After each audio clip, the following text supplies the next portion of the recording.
Namaste, Jai Hind, and welcome to this edition of The Right Stand. I'm Anand Narsimhan. First up, ladies and gentlemen, the big story, 2 days, 2 controversies on foreign soil. The leader of opposition in the Lok Sabha, Rahul Gandhi, has been in the thick of things. Is he not an equal representative of Bharat as leader of the opposition? If in the country he ran a campaign, said Bharat Jodo, are his engagements, his utterances and his meetings and people that he's been seen with, hobnobbing with, are they following a different agenda altogether of Bharat Todo? That's the argument and the question that we'll try and address in this edition of The Right Stand. First up, now a day after stirring a massive controversy with his remark on the state of religious freedom in Bharat, citing the example of Sikhs, he is mired in fresh controversy. Photograph of the leader of opposition in the Lok Sabha, Rahul Gandhi, with Ilhan Omar and other US lawmakers has been shared by the Congress's official handle, and this has created quite a storm closer home here in Bharat. Rahul was standing with Ilhan Omar, a representative of Minnesota who has several times in the past parroted the same lies peddled by the radical Islamists and Pakistan and its agency, the ISI. For years now, Ilhan Omar has indulged in propagating anti-Indian narratives, especially targeting Bharat. Ilhan Omar has been at the forefront of raking up the issue of Kashmir in the US House of Representatives. She also went to Pak-occupied Jammu Kashmir, sovereign Bharatiya territory, and tried to create a certain canard there too. She's, like I said, in the US House of Representatives, she's held or towed a pro-Pakistan stand, demanding that US agencies and America officially intervene in this matter. Ilhan Omar has also peddled lies about the alleged attacks on minorities, and they were also trying to rope in on this entire caste narrative and trying to push a bill in certain states of the US. So there are multiple levels at which she has taken a position which is not, or which is inimical to Bharat. Now, is this fair or not? And the larger question is, Bharat Jodo or Bharat Todo? What's the agenda here?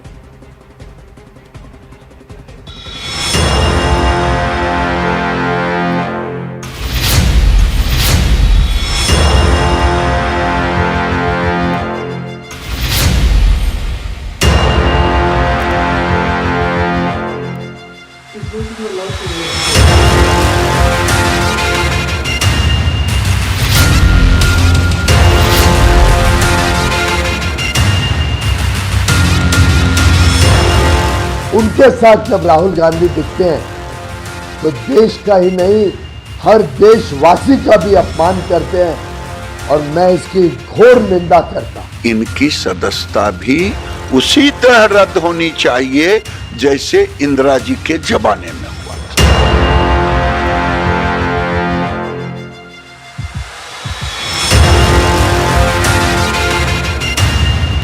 What is your name?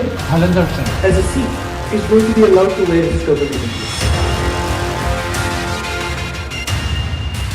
जब मैं भारत में होता हूं तो मुझे कभी भी ऐसी कोई प्रॉब्लम फेस नहीं करनी पड़ी। किसी भी धर्म के लोगों को भारत में कभी भी कोई परेशानी नहीं आई है। वहां की सांसद हैं, समझ लीजिए, सांसद, और अकेले नहीं मिले, सब सांसदों के साथ मिले।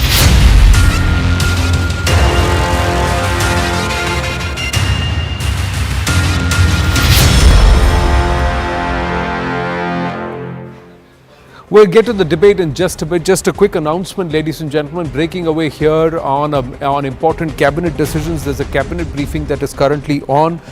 Part of the BJP's manifesto, the NDA has lived up to this promise.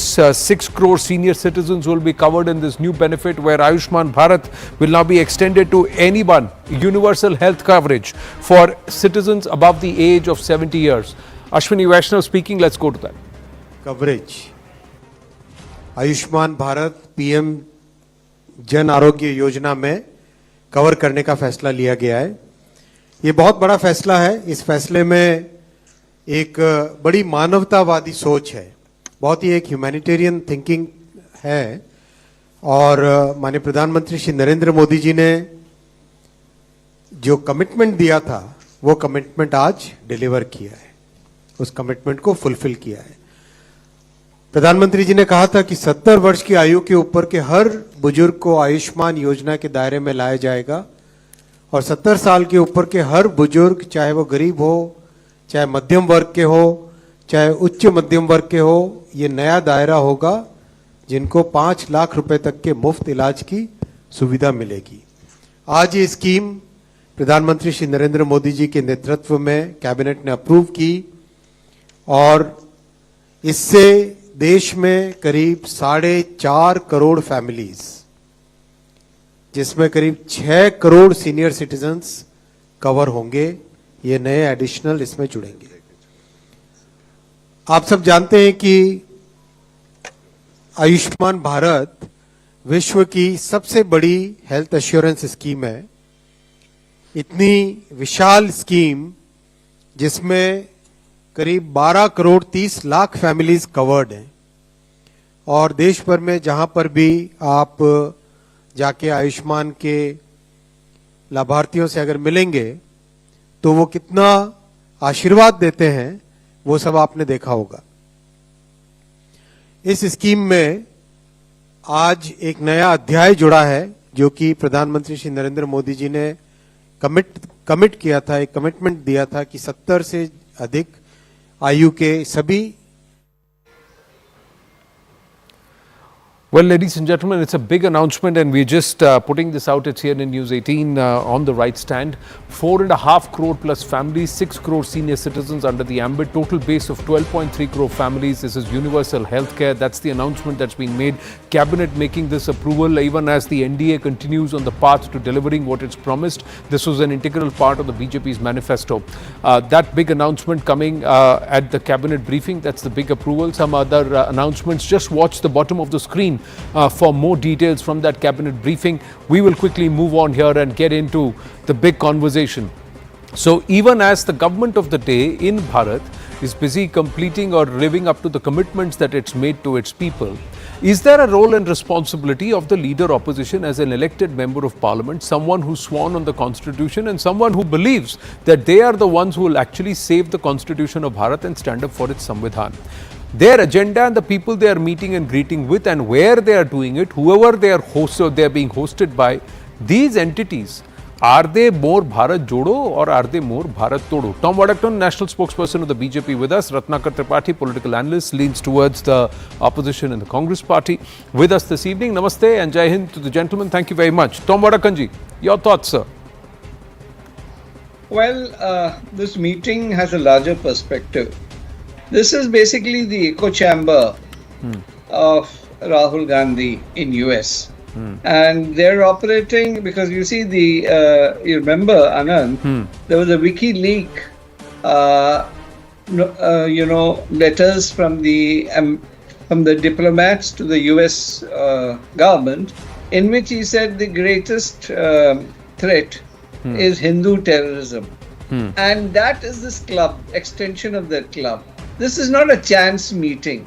This is part of the toolkit operation that is to be set loose on this country. We can see what he has done.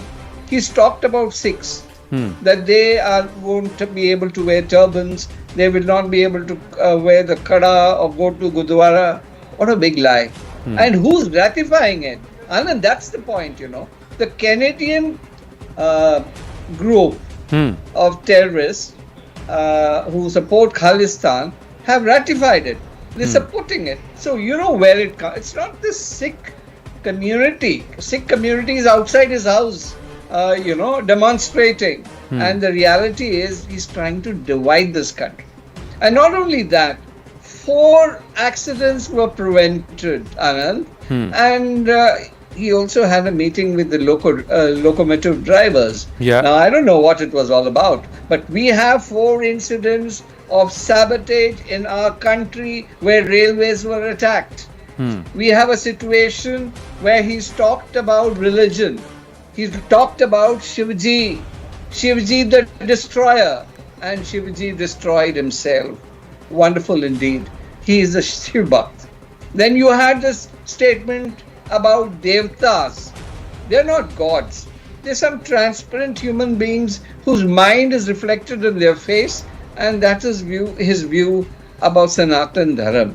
Now, for God's sake, Anand, it's time to, clip the wings of this LOP. I'm asking you a straight question, Anand, today in public domain. Is he leader of the opposition or is he the leader of opposition of India internationally? What is he? He needs to come clean. And the Congress party needs to tell us that his mission is essentially trying to, badmouth Indian democracy. And who created the democratic problems? Indira Gandhi. That was his grandmother. Who did the genocide? His father, Rajiv Gandhi. And he's talking about democracy being destroyed. What is the picture that he's putting out? He's trying to destroy the image of India. What is the NLP supposed to do? He's supposed to talk about and upgrade the images that have been there. We have worked hard to get an international global image, and he's trying to destroy it. Not that it works, but I think it is time that India and its government wakes up to the situation that this man is creating. Ratnakar ji, your thoughts? Look who is talking. It's just ludicrous. They are saying about it. They will seclude India. They will cut India in two pieces. Is India a banana state, Bharat? Is India a cake that an MP, a congressman, Ilhan Omar and other people can cut it in two parts? Don't you feel shame saying this? Ilhan Omar is a congresswoman, and he is there. He talked to many, and he was with her too, and the picture was released by Congress itself. We didn't hide. They didn't hide it. And you tell me one thing: if Kamala Harris become the president, would you sever all the ties with the USA? Because Kamala Harris is the leader of Ilhan Omar. She speaks what Kamala Harris speaks. And again, what are you talking about? Yes, you told us about Devta. Who has said that I am Devta? Modi ji.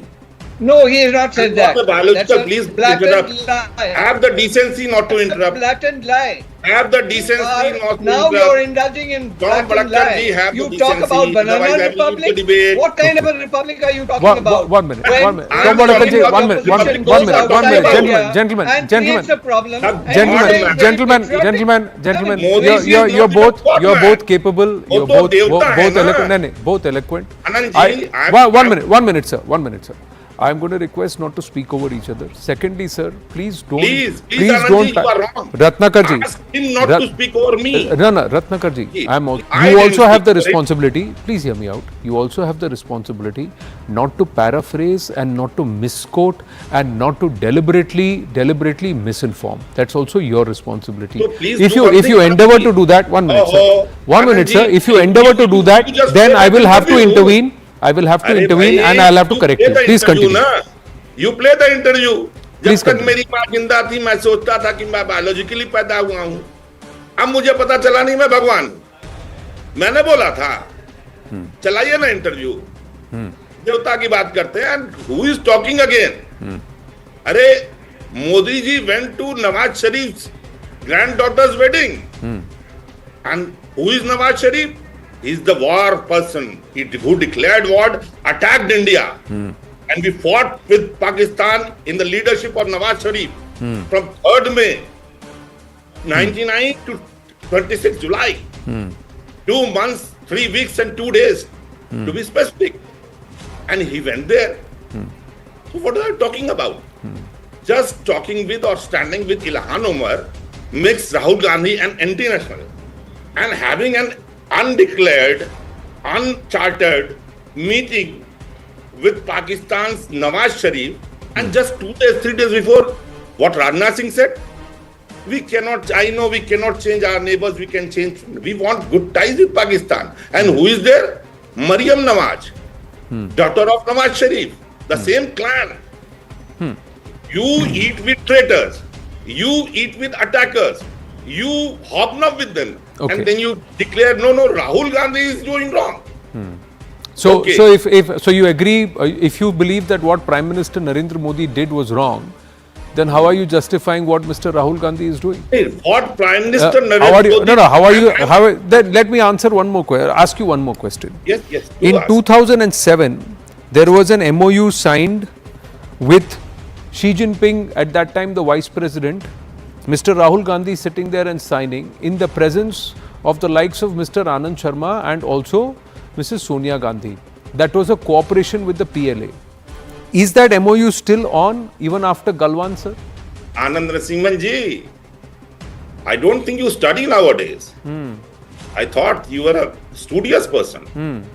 Supreme Court years ago discarded your version. And you know one thing? No, discarded whose version? This MOU version. No, the MOU with the MOU was signed between the CCP or PLA and the Congress party. No, there was it was no not a MOU. government to government agreement. Arey bhai, Anand ji, let me So speak. is that MOU between the two parties, two entities still on or not? Make yourself clear. No, I'm asking you. So I'm telling you. While I am speaking, get the facts corrected. Okay. And now let me tell you one more thing. Yeah. In January 2019, 11-member delegation with 5 member of parliaments in the headship of Arun Singh, General Secretary of Bharatiya Janata Party, went to China, that Chinese party's headquarters. They had discussions, they had collaboration, and they said we will have training here. In 2019, right, sir? 19. I'm asking you, Galwan happened in 2020. No, you April. just After that, after have they gone? One. Oh, Two, Arun is Singh this has gone. is this Arun MOU Singh is has this gone. MOU still on? Two. Second, thirdly, sir, he could have chosen to meet Anand, any listen other to me. lawmaker. If you Did are he? going to lie, No. lie Has the regularly, I Congress won't party join come? your No, I'm asking you. Has the Congress I'm party asking- raised the telling issue? you- Raised the no, issue Anand, with Miss please, Ilhan, please. Miss Let me Ilhan put it Omar. to them. On You are behalf not allowing me of to no, speak. I'm asking you on please, behalf of please every keep quiet for Bharatiya, a few on minutes. behalf of Please, every please, Bharatiya, I'm requesting has you. Mr. Rahul Gandhi He's as requesting the you, LOP leader I'm opposition, requesting as you, an please. elected member of parliament, No, you someone are not who's the sworn on the BJP person. constitution I'm of the our BJP country. person. Has he asked Miss Ilhan Omar, how dare you talk about sovereign territory that has been ratified by the parliament of our country as sorry. sovereign territory of Bharat, sorry, you and can have talk your about debate. its separation and I'm its sorry, secession? you can have your debate. If No, you no. don't want to allow me to talk, you can have your debate. No, so you're going to now decide whether I can ask you a question or also not. No. You are regularly interfering in Like the I talk. said, sir, I You have are the right to interrupting. ask you a question. You have are the duty Sir, and you are decorum to interrupting. listen to my question and then answer Sir, it accordingly. I answered Party your to question. party MOU, is this still on or has it been rescinded? Party MOU was signed by Arun Singh and CPC. There was no party to party MOU signed at Yes, that time. party to party. No, it was about MOU. Have you seen the MOU, sir? Sir, have you Have you I am seen the asking you, Congress is the MOU? Congress party MOU Have still you on or seen the not? Congress MOU? After 2020, if you see that the Anand BJP is Narasimhan still ji going to ke- Beijing Anand and they are Narasimhan engaging ji in this ke mutual there was a participation, PIL. I will be the first person along with you to ask this question. You have not answered my other You question. speak and I will My other question was the same. My other question also you have not answered. I am asking you, did Mr. Rahul Gandhi of the Congress party tweet that on behalf of every Bharatiya and Bharat, Mr. Rahul Gandhi raised the issue of the narrative that Ms. Ilhan Omar was pushing against our country? Has he done that, sir? Are you done, sir? Are you done? Shall I speak now? Shall I speak now or you will speak? Go ahead, continuously? answer my question. Please, then don't interrupt. I told you earlier, there was a PR regarding this MOU in Supreme Court and a division bench dismissed it. There is no MOU first. And BJP, along with the member of parliaments, went there with Arun Singh and had an MOU. And it is on the net, it is everywhere. It is in the official release of the that party of China. So don't blame us. One more thing. Standing with Ilhan Omar or Kamala Harris doesn't tag anyone.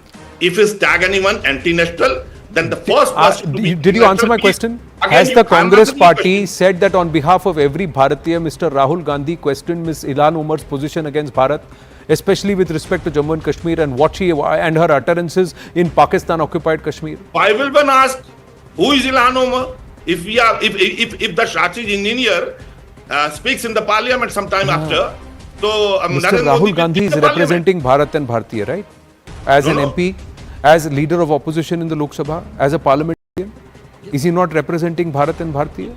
Has he asked this question? Has the Congress party stated that this issue was raised by Mr. Rahul Gandhi as LOP in the capacity of LOP with Ms. Ilhan Omar, and he did try to educate her positively in trying to understand the real position of Bharat?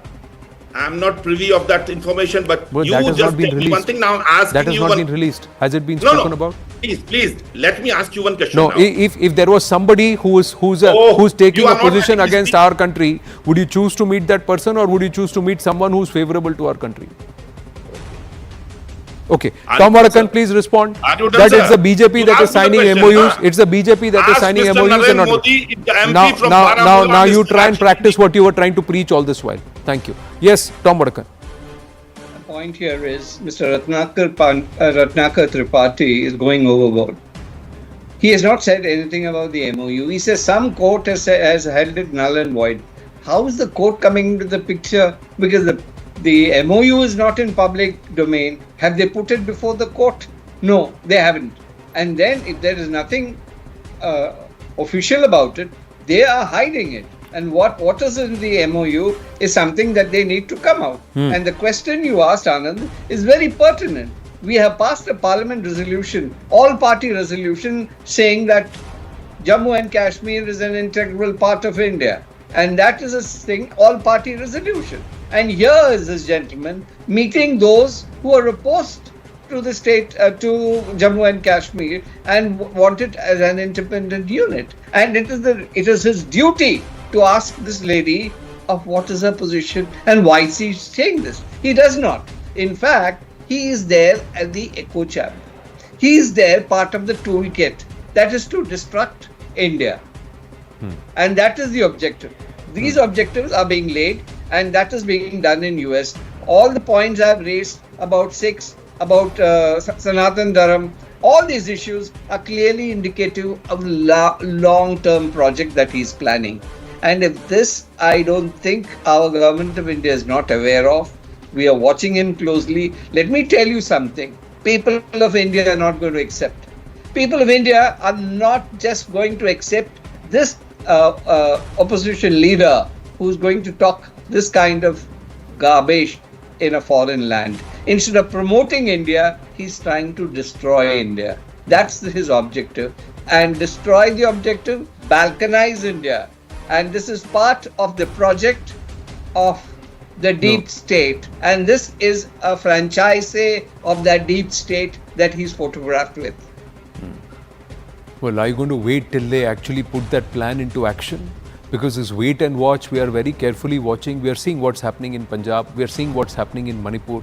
We are seeing what is happening or what is being attempted yet again in Jammu and Kashmir. So how long will we continue to wait and watch and wait for something to happen before we start actually doing something? Under the tenure of a former BJP chief minister, 3 stories of that illegal mosque where protests are happening in Himachal Pradesh's Sanjoli, that was also built under a former chief minister, BJP-led chief minister, who's today saying take some action. So every time in our country we are saying politicians will wait and watch till the problem goes over our head, and then we'll say what do? We've got to do damage control. Now that is something which is unfortunate, sir, rather than preempting it and nipping things in the bud. I'm going to leave it at that. I'm going to rest the matter right now. Thank you very much, Tom Varakan and Mr. Ratnakar Tripathi. But we stay on with this story, ladies and gentlemen. There's another aspect to this. Rahul Gandhi's statement on threat to Sikhs in Bharat was endorsed by K-terrorist or pro-Khalistan and wanted man in Bharat, Gurpatwant Pannu.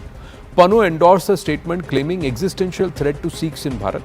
And that is not only bold and pioneering, but is also firmly grounded in the factual history of what Sikhs have been facing under successive regimes in India since 1947. So this is a Khalistani endorsing Rahul Gandhi's statement that he made yesterday and thanking him, saying that you are actually representing us. He corroborates SFJ's stands on justification of Punjab's independence referendum to establish Sikh homeland Khalistan. Government sources have slammed Rahul Gandhi's statement, claiming this happens when one starts speaking without briefing and out of turn. Look, Mr. Rahul Gandhi, this is what has happened.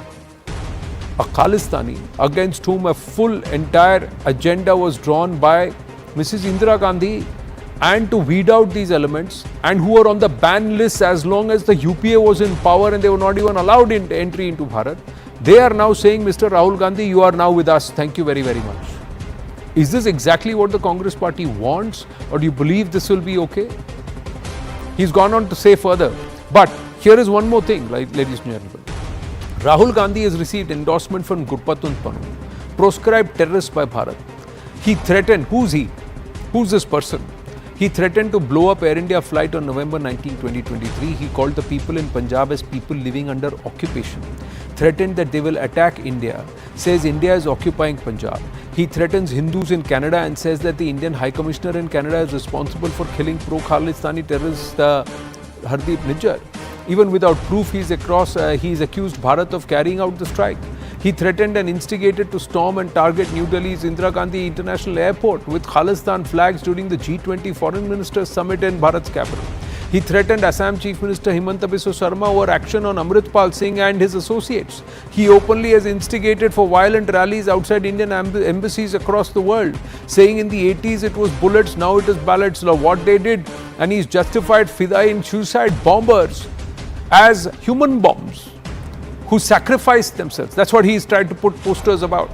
He spews venom against PM Modi, Home Minister Amit Shah, External Affairs Minister Dr. Jaishankar and the NSA Ajit Doval. And it doesn't stop here, ladies and gentlemen. According to intel sources, CNN News 18 has now understood that this man, Baba Makhan Singh, Gurdwara Richmond Hill representative, actually attended Rahul Gandhi's meeting engagement on Tuesday. This is the same Gurdwara which is known for its support to all anti-Bharat protests. The secessionist agenda is peddled openly, and beyond the Gurus and Guru Granth Sahib, they ensure that Khalistani terrorists and proscribed names are, and the people visiting the Gurdwara are forced to prostrate before that, and also guns. That's the given, that's what we are given to understand. Last year, this Gurdwara representative protested at Times Square against the Indian government's move to arrest Amritpal Singh. They took out a car rally from Baba Makhan Shah Gurdwara to Times Square in New York. Same group raised anti-India slogan, and billboards of Times Square were also used for the same purpose. The same Gurdwara organized an event to support and congratulate farmers and openly endorsed the mayhem on the streets that was unleashed. Puneet Sahani, Sikh activist, is with us. Bhalinder Singh Virmani, CEO of We Media, who was present there at that event, and he was a person who Rahul Gandhi pointed to when, as a journalist, Mr. Virmani asked the question. Namaste, Sat Sri Akal, Jai Hind to all of you, both of you. Thank you very, very much. Let me ask you, Mr. Virmani, आपका एक मैंने Facebook post देखा जो आपने कहा कि as a journalist आप सवाल पूछने खड़ा हुआ है और राहुल गांधी जी ने कुछ और ही बोल दिया, जो उन्होंने कहा सही कहा कि बिल्कुल गलत कहा था। आनंद, ये जो आपने बात कही है इसको मैं थोड़ा सा ठीक करना चाहूंगा, रेक्टिफाई करना चाहूंगा, क्योंकि जब भी हम किसी ऐसे प्रोग्राम में जाते हैं जहाँ पे कोई सीनियर लीडर आके लोगों को संबोधन करता है, और वहाँ पे इंडियन ओवरसीज कांग्रेस का एक बहुत बड़ा जमावड़ा था और तकरीबन 300 लोग हॉल में मौजूद थे, और जब राहुल गांधी ने अपनी स्पीच शुरू की तो तकरीबन 15-20 मिनट की ये स्पीच रही होगी उनकी। और इस स्पीच के दौरान ही उन्होंने मुझे पॉइंट आउट करके मेरा नाम पूछा, और मेरा नाम पूछने के बाद मुझे लगा शायद वो मुझसे कोई सवाल करेंगे या मुझसे कुछ पूछना चाहेंगे, पर ऐसा नहीं हुआ। लेकिन उन्होंने अपनी एक और स्टेटमेंट देनी शुरू की जो आज हर मीडिया चैनल देख रहा है कि सिखों के बारे में उन्होंने क्या कुछ बोला। लेकिन मैं ये सोच ही रहा था कि जैसे उनकी ये स्पीच जो खत्म होगी उसके बाद जो सवाल जवाब के जो क्वेश्चन आंसर्स के राउंड होंगे, उसके बाद मैं ये सवाल उनसे जरूर करूंगा कि आखिर आपने ऐसा क्यों बोला, आपके पास क्या कोई रिपोर्ट है या कुछ लोगों ने आपको ऐसा कुछ मैसेज कन्वे करने के लिए बोला है या कुछ आपको शिकायतें मिली हैं, क्या है। लेकिन एक प्रोटोकॉल होता है कि जब भी ऐसी कोई स्पीच दे रहा होता है तो हम उसे बीच में इंटरफेयर नहीं करते हैं। उनको स्पीच खत्म होने के बाद जो मीडिया से गेट टुगेदर उनका होता है, मीडिया से इंटरेक्शन होता है, उस दौरान ही हम सब करते हैं। लेकिन मीडिया से उन्होंने इंटरेक्शन किया ही नहीं। 15-20 मिनट की जो स्पीच थी वो खत्म होने के बाद जो 300 लोग थे राहुल गांधी के साथ फोटो खिंचवाना चाहते थे, उनसे मिलना चाहते थे, हाथ मिलाना चाहते थे, अपनी कुछ ना कुछ तोहफे देना चाहते, तो जो एक भीड़ थी वो भीड़ में ही गायब हो गए राहुल गांधी, और मीडिया से उन्होंने कोई भी बातचीत की ही नहीं, जिसकी वजह से जितने भी वहां पे मीडिया के लोग थे कोई भी सवाल कर ही नहीं पाया। तो मैं भी उनमें शामिल था, मैं भी अपना सवाल नहीं कर पाया। तो ये एक ऐसी चीज है जिसकी वजह से जो एक प्रेस कॉन्फ्रेंस थी वो प्रेस कॉन्फ्रेंस तो हुई ही नहीं, जो सिर्फ लोगों के साथ उन्होंने मीट एंड ग्रीट का जो प्रोग्राम था वही खत्म करके वो चले गए, और जो सवाल थे वो आधे अधूरे ही रह गए। पर भलिंदर, आपको नहीं लगा कि जब ये ऐसी बात कर रहे हैं तो आप उनको टोकें कि नहीं मिस्टर राहुल गांधी ऐसा नहीं है? आपका मन नहीं किया उनको कहें कि आप ये झूठ क्यों बोल रहे हैं? और वो भी देश के बारे में, सारी... भारत में 2.5 करोड़ से ज्यादा सिख होकर ऐसी बात कर रहे हैं। आपको नहीं लगा कि आपको बोलना चाहिए, खड़े होकर उनको टोक देना चाहिए था? देखिए, जो प्रोटोकॉल है, प्रोटोकॉल को मैं तोड़ना मुझे जायज नहीं लगा, क्योंकि उनकी जो स्पीच थी बहुत छोटी सी स्पीच थी, और हमें यही था कि हमेशा जैसे वो हमेशा मीडिया के साथ इंटरेक्ट करते हैं, वो मीडिया के साथ इंटरेक्ट करेंगे। इसी की वजह से मैं वहां पे चुप रहा। अगर हमें एक पल भी, अगर 1% भी हमें ये पता होगा कि वो मीडिया के सवालों के जवाब दिए बिना ही वहां से चले जाएंगे, तो डेफिनेटली हम उन्हें इंटरप्ट करते हैं। और उनको क्या कहते हैं? अगर आप उनको इंटरप्ट करते तो आप उनको क्या कहते? नहीं, अनंत, यहाँ पे मैं आपको रेक्टिफाई करूंगा कि वो मीडिया इंटरेक्शन नहीं थी, वो लोगों से बातचीत करने के लिए पहुंचे थे और वो स्पीच दे रहे थे। स्पीच के दौरान हम कभी भी इंटरफेयर नहीं करते। नहीं, मैं कह रहा हूं अगर आपको मौका मिलता तो आप उनको क्या कहते? डेफिनेटली उनसे पूछता मैं कि आखिर आप जो ये बयान दे रहे हैं, किस लिहाज पे ये बयान दे रहे हैं? कि आपके पास कोई रिपोर्ट है या कुछ आपके पास शिकायतें पहुंची हैं? कौन लोग हैं वो जिन्होंने आपको ये बोलने के लिए मजबूर किया कि आप स्टेज पे खड़े होके आप एक लीडर ऑफ ओपोजिशन के तौर पे, मेंबर पार्लियामेंट है और लीडर ऑफ ओपोजिशन के तौर पे आप इतनी बड़ी स्टेटमेंट दे रहे हैं, आखिर किस वजह से दे रहे हैं? डेफिनेटली मेरा ये सवाल होता है। पर आप उनको काउंटर करते हैं, आप कहते हैं कि वो जो कह रहे हैं गलत कह रहे हैं। आपको क्या लगता है? आप तो भारत आए हुए हैं। मैं भारतीय ही हूँ। हाँ। मैं तो अमेरिका में आया हूँ। मैं हाँ। इसको तो फिर आपको नहीं लगा मैं अमेरिका में आया हूँ, मैं तो मान लीजिए अब आप राहुल जी को क्या कहना चाहेंगे? राहुल गांधी को अब आप क्या कहना चाहेंगे? भलिंदर, डेफिनेटली मैं उनसे पूछना चाहूंगा। नहीं, पूछना नहीं, आप अपनी बात कहिए। आपको लगता है कि आपको दस्तार पहनने से भारत में रोका जाता है, कड़ा पहनने से भारत में रोका जाता है? मैंने अपनी फेसबुक पे भी पूरा बयान दिया है कि कहीं ना कहीं ये चीज गलत है, और ये मैं इस बात का पूरा खंडन करता हूं, क्योंकि ऐसी चीजें कभी भी नहीं हुई हैं। मेरी स्कूल लाइफ, मेरी प्रोफेशनल लाइफ, मैं पिछले तकरीबन 24 साल से मैं मीडिया इंडस्ट्री को सर्व कर रहा हूँ। अलग अलग मैंने चैनल्स में काम किया है, और इस टर्बन की वजह से ही शायद आज लोग मुझे पहचानते हैं। जर्नलिस्ट को जो मुझे आज खिताब मिला है, मुझे इस टर्बन की वजह से मिला है। तो मैं कभी भी इस बात से मैं एतराज प्रकट करूंगा कि भारत में कहीं भी, क्योंकि उन्होंने गुरुद्वारे का जिक्र किया, उन्होंने कड़े का जिक्र किया, टर्बन का जिक्र किया, ऐसा नहीं होता। और उन्होंने सिर्फ सिख समाज के ऊपर ही नहीं, उन्होंने और लोग अलग अलग रिलीजन के ऊपर जो सवाल उठाए हैं, मैं उनसे सिर्फ मैं सवाल करता कि सिर्फ यहाँ पे सिखों की बात नहीं है, यहाँ पे अलग अलग धर्मों की बात है। कहीं भी आप भारत में किसी भी कोने में चले जाओ, मैंने खुद ट्रैवल किया है, चाहे वो केरला की बात हो, चाहे वो उड़ीसा की बात हो, चाहे वो गोवा की बात हो, हम कहीं भी जाएं, डेफिनेटली कोई भी हमसे सवाल नहीं करता कि सर आपने ये टर्बन क्यों पहनी है, टर्बन उतार दीजिए, सर आपने देखिए, सिक्खी की जो इज्जत यहाँ है वो शायद ही दुनिया में और कहीं होती होगी। मैं कह रहा हूँ, मेरे बच्चे, मैं दक्षिण भारत का रहने वाला हूँ बलिंदर, मेरे बच्चों को मैंने गुरुद्वारा साहब में जाकर हाथ में कड़ा पहनाया है कि भाई बाबा जी उनकी रक्षा करें। इस तरह से हम इसको देखते हैं। और ऐसी बात Puneet Sahni, when people like Rahul Gandhi who is a leader opposition, he is representing the country not just as a parliamentarian but as a leader opposition of the Lok Sabha. You think he can he should have made a statement like this? Jai Bharatiya Anand, and actually, I want you to reflect on something. When I made it viral, and you also, we spoke against, when this Khalistanis took out a float of Mrs. Gandhi. Rahul Gandhi did not speak.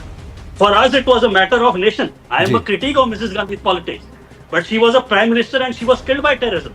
And actually, Rahul Gandhi, I in a way empathize with him because he's a victim of Khalistan terrorism.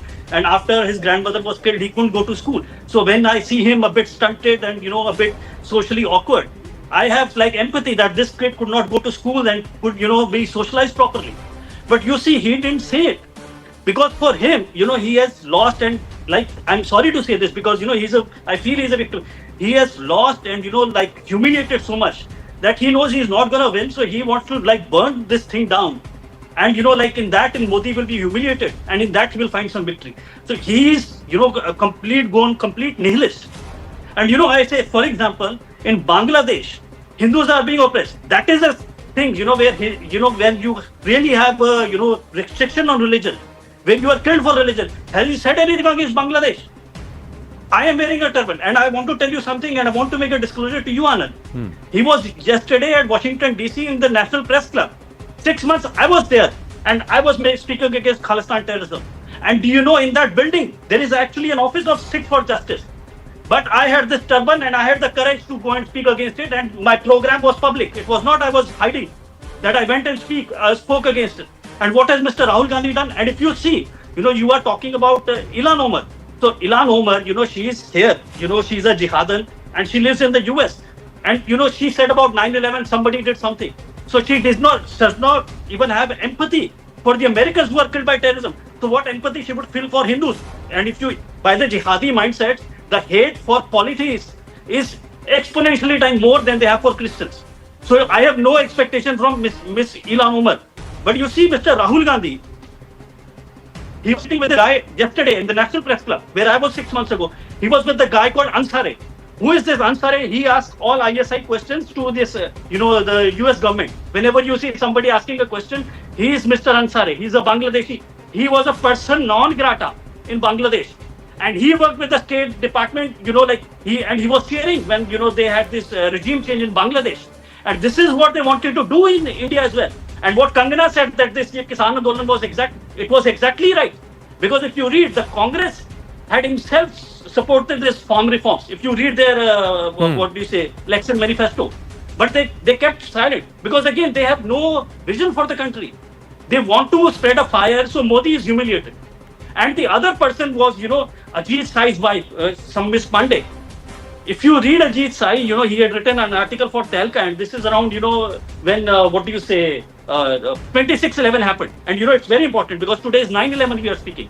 When 26/11 happened, around that time, Ajit Sai had written that this Indian Mujahideen is nothing, and and that was Manmohan Singh government, by the way. And, these people just make up cases to oppress Muslims. And then we had 26/11.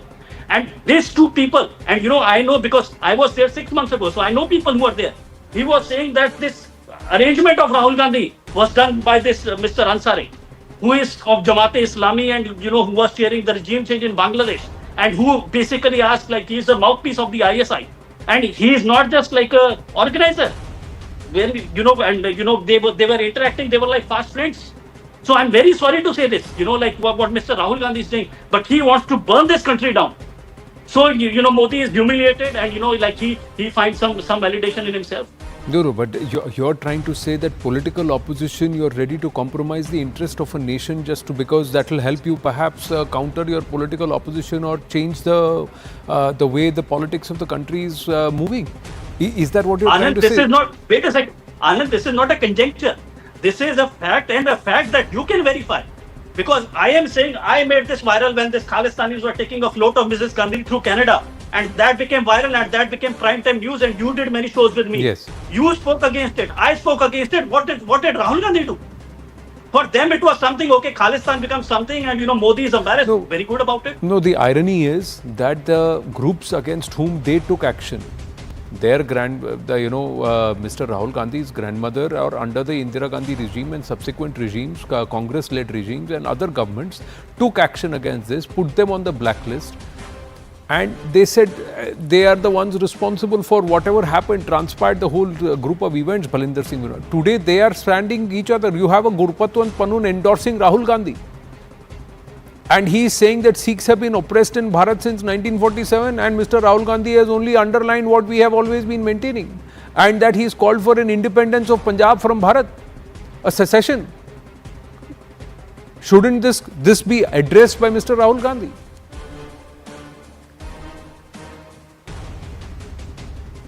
Bhalinder Singh Virmani, can you hear me?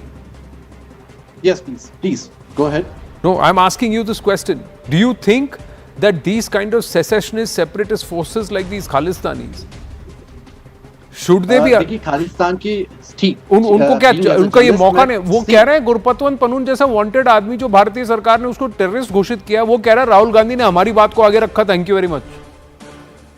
मैं आपकी बात को समझ चुका हूं, लेकिन being as a journalist यहाँ पे प्लीज आप इसको नोट करिए कि कहीं ना कहीं जो खालिस्तान की बातें हैं मैं यहाँ पे बैठ के नहीं कर सकता हूँ. ये मैं सिर्फ जो बड़े नेता हैं उनके ऊपर छोड़ता हूँ कि वो इस खालिस्तान को कैसे पोर्ट्रेट करते हैं. लेकिन दूसरी बात मैं यहाँ पे जरूर कहना चाहूंगा कि सिक्स फॉर जस्टिस की जहाँ पे आप बात करते हैं, सिक्स फॉर जस्टिस एक तरफ तो जब भी प्रधानमंत्री नरेंद्र मोदी यहाँ पे आते हैं प्रोटेस्ट होता है, राहुल गांधी या कोई भी कांग्रेस का बड़ा कोई लीडर आता रहा है, सिक्स फॉर जस्टिस के जो वर्कर्स हैं उनकी तरफ से उनका प्रोटेस्ट होता रहा है. लेकिन आज जब राहुल गांधी ने एक ऐसी स्टेटमेंट दी है जिसके लिए सब लोग प्रोटेस्ट कर रहे हैं और जिसके लिए राहुल गांधी को ये भी बोला जा रहा है कि वो अगर वो ठीक है, अगर अपनी तरफ से उन्होंने ठीक बयान दिया है तो एक करेक्टेड स्टेटमेंट दे कि आखिर उन्होंने ये बातें क्यों कही है, खुल के बोले।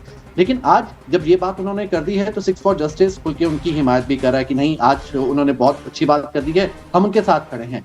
ये कहीं की भी जो गलत बातें हैं, ये डेफिनेटली इन बातों का खंडन होना चाहिए। बलिंदर विरमानी, देखिए आप खुद कह रहे हैं कि भारत में आप खुल के बोल सकते हैं, अमेरिका में आपको थोड़ा संभल के बोलना पड़ेगा। तो आप सच में सोचिए कि आज़ादी सही मायने में कहाँ पर। नहीं, आई एम जस्ट सेइंग, मेरी बातों का आप गलत सेंस ले रहे हैं। मैंने ये कहा है कि मैं खालिस्तान के ऊपर कोई भी कमेंट पास नहीं करना चाहता, चाहे मैं इंडिया में रहूं, चाहे मैं अमेरिका में, कनाडा में, कहीं भी रहूं। ये मैं पॉलिटिकल लीडर्स के ऊपर छोड़ता हूँ, जो हमारी एजेंसीज हैं उनके ऊपर छोड़ता हूँ कि वो इस बात को किस तरह से पोर्ट्रेट करते हैं। Balinder Virmani, Puneet Sani, thank you. Thank you for joining us. We're going to take a very short break and get a move on here on The Right Stand, ladies and gentlemen. When we come back, the conversation around a unified command, theatre command. Yes, ready with the biggest military reform plan, a unified theatre command. Stay with us. We'll get you the details.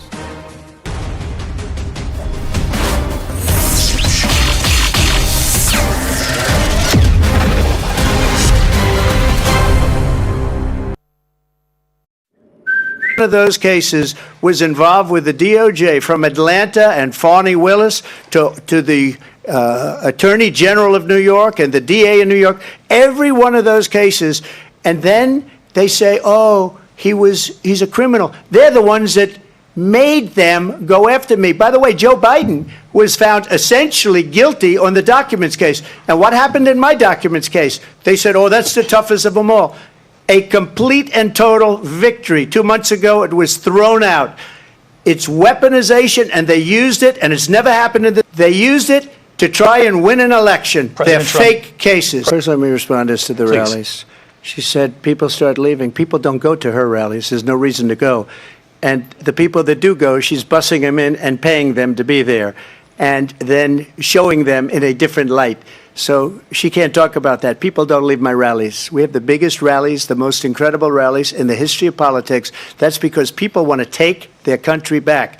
Our country is being lost. We're a failing nation. And it happened 3.5 years ago. And what's going on here, you're going to end up in World War III, just to go into another subject. What they have done to our country by allowing these millions and millions of people to come into our country, and look at what's happening to the towns all over the United States. And a lot of towns don't want to talk. It's not going to be Aurora or Springfield. A lot of towns don't want to talk about it because they're so embarrassed by it. In Springfield, they're eating the dogs, the people that came in. They're eating the cats. They're eating the pets of the people that live there. And this is what's happening in our country, and it's a shame. As far as rallies are concerned, as far as the reason they go is they like what I say. They want to bring our country back. They want to make America great again. It's a very simple phrase, make America great again. She's destroying this country, and if she becomes president, this country doesn't have a chance of success. Not only success, we'll end up being Venezuela on steroids. I just want to clarify here. You bring up Springfield, Ohio, and ABC News did reach out to the city manager there. He told us there have been no credible reports of specific claims of pets being harmed, injured, or abused by individuals within the immigrant community. Well, I've seen people on television. Let me just say here, this is the people on television say my dog was taken and used for food. So maybe he said that, and maybe that's a good thing to say for a city manager. I'm not taking this from television. But the people on television saying their dog was eaten by the people that went there. Again, the Springfield city manager says there's no evidence of that. Vice President Harris, I'll let you respond to the rest of what you've heard. You talk about extreme. This is, I think, one of the reasons why in this election I actually have the endorsement of 200 Republicans who have formally worked with President Bush, Mitt Romney, and John McCain, including the endorsement of former Vice President Dick Cheney and Congress member Liz Cheney. And if you want to really know the inside track on who the former president is, if he didn't make it clear already, just ask people who have worked with him. His former chief of staff, a 4-star general, has said he has contempt for the Constitution of the United States.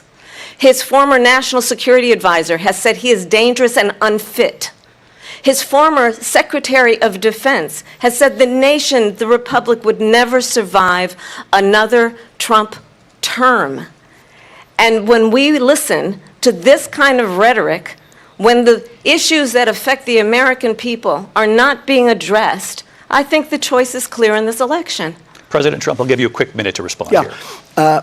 Thank you, because when I hear that, see, I'm a different kind of a person. I fired most of those people. Not so graciously. They did bad things or a bad job. I fired them. They never fired one person. They didn't fire anybody having to do with Afghanistan and the Taliban and the 13 people whose were just killed, viciously and violently killed. And I got to know the parents and the family. They didn't fire. They should have fired all those generals, all those top people, because that was one of the most incompetently handled situations anybody has ever seen. So when somebody does a bad job, I fire him.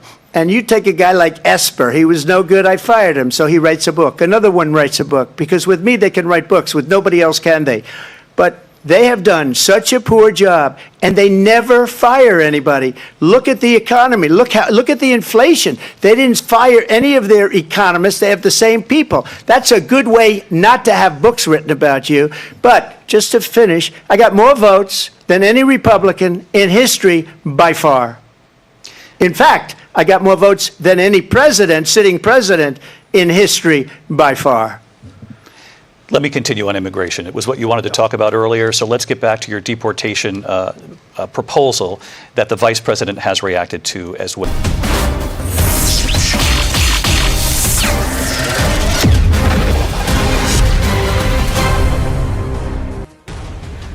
Bharat is ready with a plan for Theatre Command and will conduct training for the same at the Combined Operational Review and Evaluation, or CORE, program that will begin on Monday, ladies and gentlemen. The program is being conducted by the Headquarters Integrated Defence Staff, or IDS, and is being seen as a major step in advancing the long-awaited theaterization reform. Government sources have told CNN News 18 and our Security Affairs for Western Adversity, a Western command with the Army, Navy and Air Force, and for the Northern Borders, a command where all three forces are included, and one which is Maritime Theatre Command, which is 5,500 to 6,000 kilometers spread, and one specific avenue or area has also been created for the coastal security and coastal combat. This is what sources have added.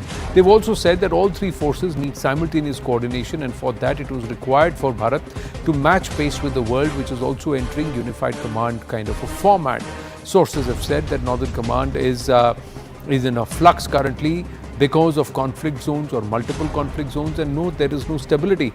But that this load is also now going to be distributed between the Western and the Northern Theatre Command. Joining us now is Lieutenant General Rakesh Sharma, former Adjutant General and also GOC Ladakh of the Indian Army.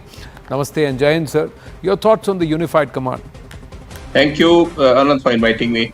So it's one of the most important reforms being carried out, and it's a great progress being made finally to have theatre commands in the Indian Armed Forces, and combining the large layers that we had to fight the two adversaries. I think we have moved ahead and we have moved in the right direction. The presentations being carried out in Lucknow recently would have clarified to the political and the bureaucratic hierarchy how this is to be executed. Now, we know, as you rightly pointed out, that there are three commands being spoken about. One in Lucknow, which is the northern one the western located at Jaipur, the third one, the maritime one, located at Trivandrum. However, the fine print, Anand, is not exactly come out as yet, and we'll have to see how the whole thing will be operationalized as time passes. Because each of the wings of the armed forces, they are also very, very heavily set and regimented in their ways. So how will this entire fluidity come? A certain level of malleability and also mixed command structure will come through. It's not going to be easy. So I agree with you. It's in fact, I would say that it's after the decision is arrived at, it's an uphill task. From hereafter, it may take about years altogether to actually match up. The Americans are still at work on the same thing which they had done for about 20 years ago. So the fact of the matter is that it has to be seen as there is a cultural difference between Army, Navy and the Air Force. It's not only the headquarters that are going to match up. There is promotional structure difference. There is the confidential report system is different. There are legal systems different. Of course, some work has been done on the legal systems. So, the whole match is not exactly creating a theater command. It's starting, even the communication. One of the major issue is how do you pick up a phone or how do you pass a data from the army to the Navy and the Air Force on a tactical level, at a battalion level and at a command level or at a army headquarters level. All these communication systems have to be matched up. So it's an uphill task hereafter once a decision is arrived at. Now, rank and seniority will also matter. Who leads who? Will that also cause a certain level of friction? Or do you believe that's not such a pain point? Pain, it will cause pain. Frankly, I'll tell you, the rank at which an officer in the Indian Army becomes a brigadier or a major general or a lieutenant general is way higher than the time frame similarly for the Air Force or the Navy. So now when you have joint headquarters, when you have a major general posted, say, a joint headquarter in say, Lucknow, now you will find a major general maybe becoming major general now, but by service of his commission, he may be later time frame. So, how do you match all this? Who becomes seniority? It will require a cultural change. That cultural change is very, the type of confidential reports that the army provides is way different than what the Air Force and the Navy write. It's way different how the doctors write. The doctors have a decimal system of writing reports, only very peculiar to the doctors. And there are differentiation between the Army and the Navy and the Air Force, and how does it match up? So there has to be great amount of work done on HR issues as also operational issues. Who will the theatre commanders report to? Whether they'll report to the CDS or they will report to a Chief of Staff committee, or there'll be a new committee being formed in Delhi which will oversee the operational functioning of the command headquarters. These are fine print, but these are very important issues to handle in thereafter. I'll also say, Anand, just a second on this one. I hope there is delayering. What I mean is that the whole issue was to combine the Army, Navy, Air Force, and then the horizontalization of kind of, removing a layer of 17 commands which are there. So how's the delayering being done? All this issue has to come up in time. True. How soon should we do slow and steady kind of an approach to this, or will the change have to be radical and with the attitude of karna hai to karna hai and let's do it faster rather than do it slow and steady? How would you see what's best? So you can't ramrod it here. The fact is that last 2 years or 2.5 years, even when General Bipin Rawat was around and now when General Anil Chauhan has been there, there have been huge lot of meetings and study groups of the joint services meeting and of various types discussing various issues. So a substantial work has been done, and I am given to understand 3-4 months ago the three chiefs and the CDS got together and signed a basic document accepting how this whole thing will move forward. So there is a basis already being carried out, and cross postings to Army, Navy, Air Force have some way started off. So there is a progress already made on this score, and now when the government approves it and announces it, then they'll have to recreate the systemic to execute all that has been decided, which is by itself a very long drawn process. I would say it could take 2 years, maybe 3 years, maybe 5 years. I don't think we should push it in, but structures are necessary to start combining together. Right. General Sharma, thank you very much. Always a pleasure speaking with you. Thank you, sir. Thank you for your time. Pleasure. Thank you, sir. Namaste. Quickly, ladies and gentlemen, the Semicon India is being organized between the 11th to the 13th of September with the theme Shaping the Semiconductor Future. The 3-day conference is to showcase Bharat's semiconductor strategy and policy, which envisions making Bharat a global hub for semiconductors. Now, as per Invest India report, India's semiconductor market is currently valued at about $23.2 billion. The semiconductor market is projected to reach $80.3 billion by 2028. The compound annual growth rate, CAGR, of Bharat's semiconductor market is estimated to be 17.10%. The first chip from the Micron plant in Gujarat's Sanand facility is expected by this December. and the first chip from Dholera will be out by 2026. Bharat expects to be among the top 5 chip ecosystems by 2029. Listen into what Prime Minister Narendra Modi had to say.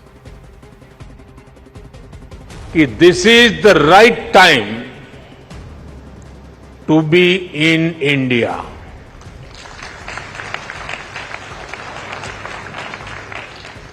आप सही समय पर सही जगह पर है। 21st century के भारत में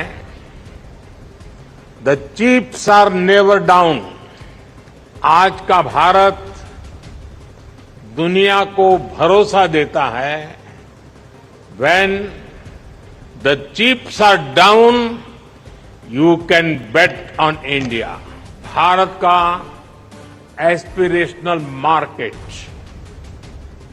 एक ऐसा मार्केट जो टेक्नोलॉजी का टेस्ट जानता है।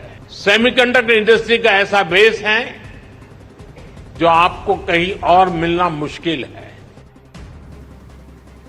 So Prime Minister Narendra Modi saying this is the right time, and many investors say that if you want to make generational wealth, invest in the semiconductors of the markets. With that, we call it a wrap on this edition of The Right Stand. Zaka, ready with brass tacks. Stay with us.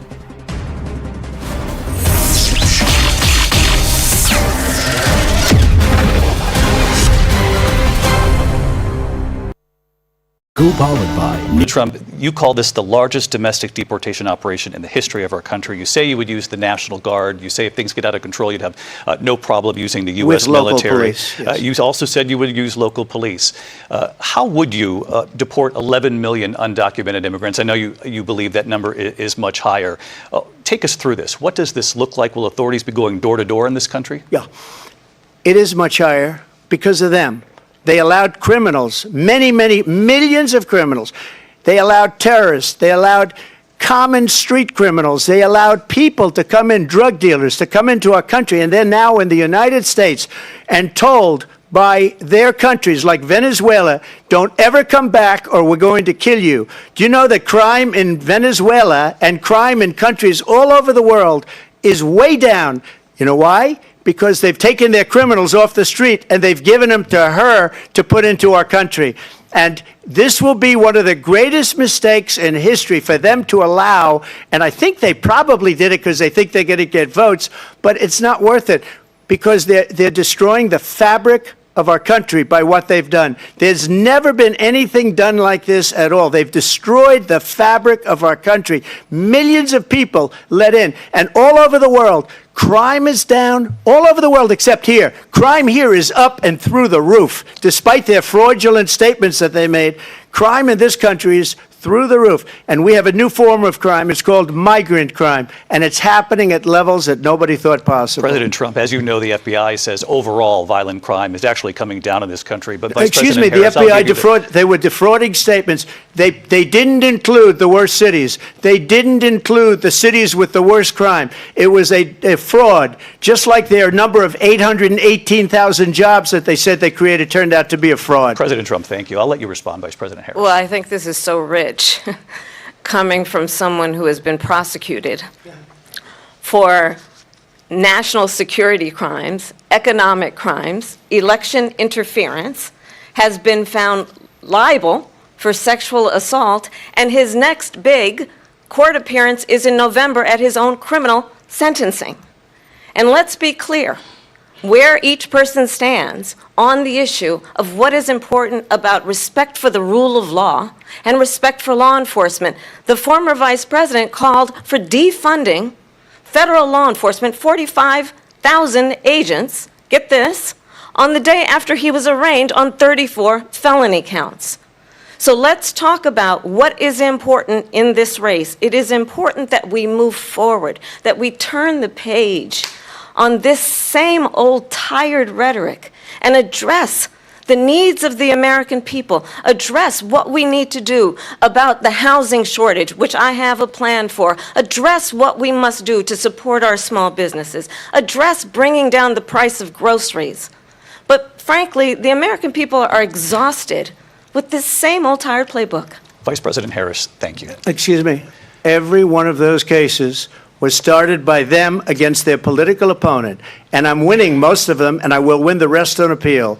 And you saw that with the decision that came down just recently from the Supreme Court.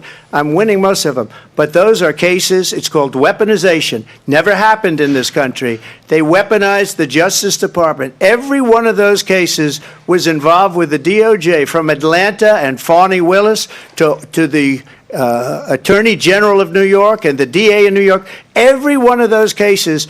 And then they say, oh, he's a criminal. They're the ones that made them go after me. By the way, Joe Biden was found essentially guilty on the documents case. And what happened in my documents case? They said, oh, that's the toughest of them all.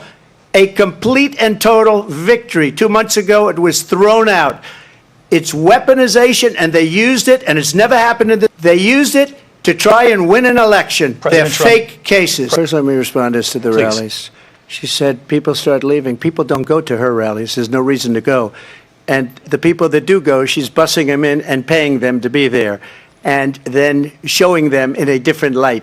So she can't talk about that. People don't leave my rallies. We have the biggest rallies, the most incredible rallies in the history of politics. That's because people want to take their country back. Our country is being lost. We're a failing nation. And it happened 3.5 years ago.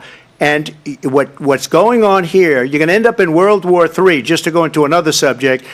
What they have done to our country by allowing these millions and millions of people to come into our country, and look at what's happening to the towns all over the United States. And a lot of towns don't want to talk.